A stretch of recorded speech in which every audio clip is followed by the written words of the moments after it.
Dans l'immensité de Westeros, entre les intrigues de cour et les bruits de guerre, s'élève une figure inattendue.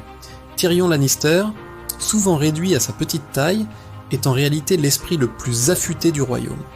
Né dans l'opulence mais baigné dans le mépris de sa propre lignée, il marche seul dans les couloirs sombres du donjon rouge, sa silhouette projetée sur les murs de pierre millénaire.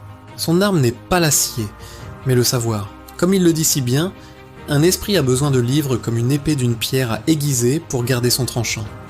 Dans le calme d'une bibliothèque, baigné d'une lumière d'après-midi, il dévore les pages, cherchant dans l'histoire et la philosophie les outils de sa propre survie. Au conseil restreint, là où d'autres utilisent la force brute, Tyrion manie l'ironie et la logique. Un simple sourire lui suffit pour déstabiliser ses adversaires les plus redoutables. Pourtant Tyrion reste un paria. Au sommet du mur, face à l'immensité blanche et glacée de la garde de nuit, il contemple la petitesse des ambitions humaines. Son plus grand combat fut intérieur. L'ombre de son père, Tywin, a toujours plané sur lui comme une montagne infranchissable, une quête désespérée de reconnaissance jamais obtenue. C'est dans le chaos de la bataille de la Nera qu'il révèle sa véritable force.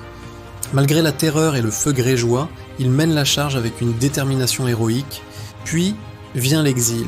Sur un navire traversant une mer scintillante sous un dôme d'étoiles, il laisse derrière lui son passé pour embrasser un destin qu'il choisira enfin lui-même. Aujourd'hui, il ne se définit plus par son nom, mais par ses actes. Un homme qui sait qu'une coupe de vin et un bon mot valent mieux que toutes les couronnes. L'histoire retiendra que le plus petit des Lannister était, par la grandeur de son âme et de son génie, le plus géant d'entre eux, un géant dans l'ombre.